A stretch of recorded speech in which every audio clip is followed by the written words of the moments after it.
A Japanese man wearing very colorful pajamas wakes up in a white, empty room with no doors or windows and no apparent ceiling. When he approaches one of the walls for a closer look, he finds something peculiar sticking out of it, a protuberance shaped like a male member. After poking it a couple of times, he presses the tip, which causes hundreds of giggling baby angels to come out of the floor and walls, staying there only for a couple of seconds before they go back the way they come. One thing they leave behind, however, now all their members are sticking out of the wall and floor. As he sniffs the finger he used to touch the weirdly shaped button, the man screams in fear, followed by crying out and begging for help from whoever may be around, to no avail.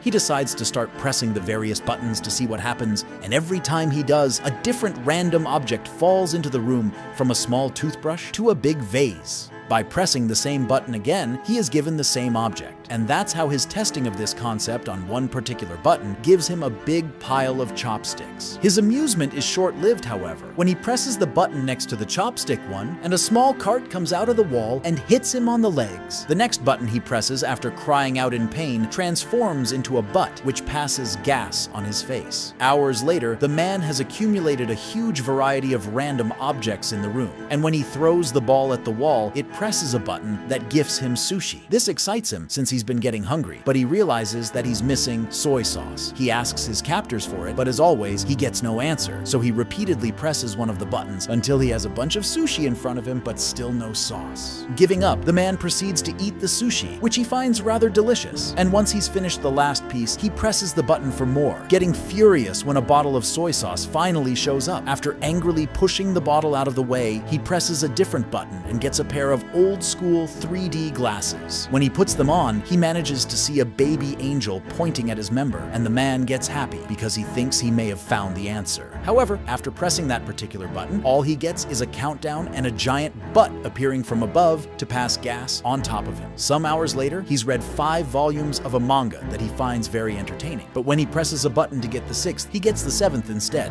Frustrated, he starts trying other buttons, which give him 8 and 9, but still no 6. The last button he tries, though, has an important surprise for him. It opens a section of the wall that hides a door behind it. The man celebrates this discovery, but in his excitement, he loses track of which button is the one that opens the exit. He tries one at random and shockingly sees an African tribesman run from wall to wall. The next one makes water fall on his head. The third one turns out to be the one he needs, and as soon as the wall opens, only to see it close on his face. His second try ends the same way, and it's then he realizes that the door stays open as long as the member tip is down, so he starts trying out different ways to achieve it. First, he goes for a runner position, pressing it with his foot. Next, he hits it with a fly swatter from as far as possible, hoping the distance will make a difference in his running time. None of these work, and neither do pulling it with a jumping rope or hitting it with the air sent by a fan. His following plan is to get on the cart and push it after pressing the button. But after a few tries, he comes to accept he simply can't control it. What he needs to do is find a way to keep the button tip down. He puts the huge vase on top of it, but the button manages to stick back up again, so the man reaches the conclusion that he needs to fill the vase to make it heavier. First, he tries the water button, but it's pointless. No matter how hard he tries to redirect the water, it only falls on him and nowhere else. His next attempt involves filling the vase with sushi, but it becomes so heavy he can't even pick it up. The neck of the vase is also too narrow for his hand to go through, so the man has no other choice but to use chopsticks and remove a bunch of sushi piece by piece. Moments later, once he's removed enough, he manages to barely pick up the vase. So he does exactly that and takes it closer to the buttons. When he gets there, he finds himself having to put down the vase on the floor because he has lost which button it was again. And when he tries one, the African tribesman comes out and accidentally bumps into the base, causing it to crack and break in half. This sends the man over the edge, who, as he freaks out and yells non-stop, finds the right button and begins covering it with sushi. This, of course, doesn't work either, and the little member pops up among the rice. Then the man tries covering the button with tape, followed by tape plus a steel plate, but nothing works. After taking some painkillers to deal with the pain caused by the door every time it hits him on his back, and a nap as well, the man wants to wash his teeth, so he presses a button to get water. It was the wrong button though, and this one reveals a rope falling from the ceiling. This instantly improves his mood because it gives him an idea for a new plan. He opens the door, then uses the rope to swing himself across the room and make it before the door closes. Sadly,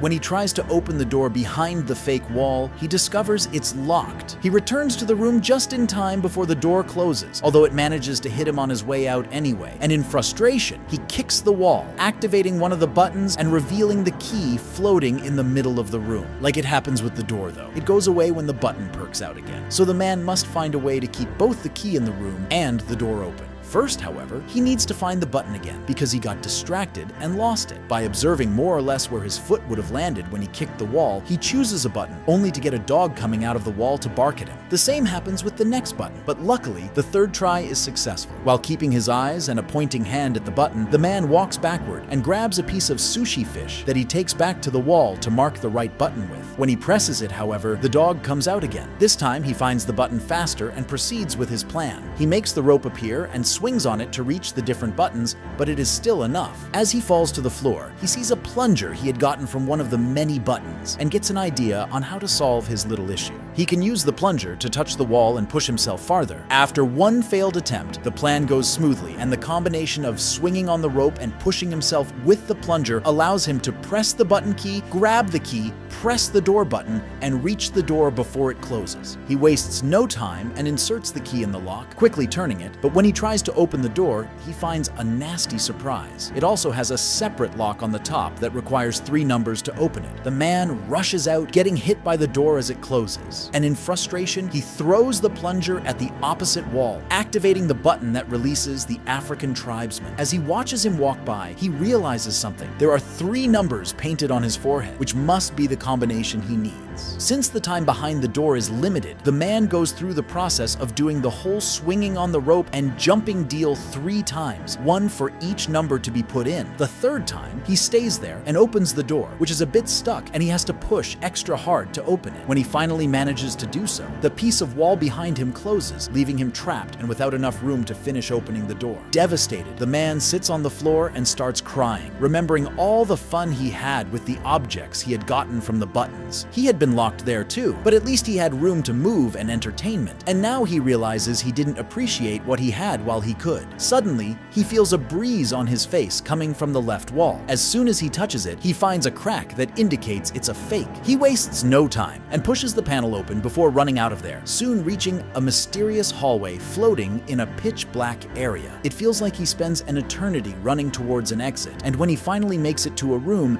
his hair is longer and the colors of his pajama have faded. This room is also empty, and the door he uses closes as soon as he enters. But instead of baby angels, here there are adult ones who also disappear into the wall and only leave out their members to be used as buttons. This is the phase known as practice. Meanwhile, in a city in Mexico, little Antonio's family is worried because the father, a wrestler known as Escargot Man, is behaving more taciturnly than usual. His wife thinks it may be because this next opponent is much younger than him, but the grandfather points out that what matters is experience, not youth. Escargot Man is picked up by his daughter Sister Karen on her truck, and she drives him to the wrestling ring so he can start getting ready early, which includes changing clothes and praying to the Virgin. At school, Antonio is being bullied by his classmates for betting on Escargot Man, calling him a weak loser. As the time for the match to start approaches, Sister Karen takes her van again and picks up Antonio and their grandfather to take them to see Escargot Man in action.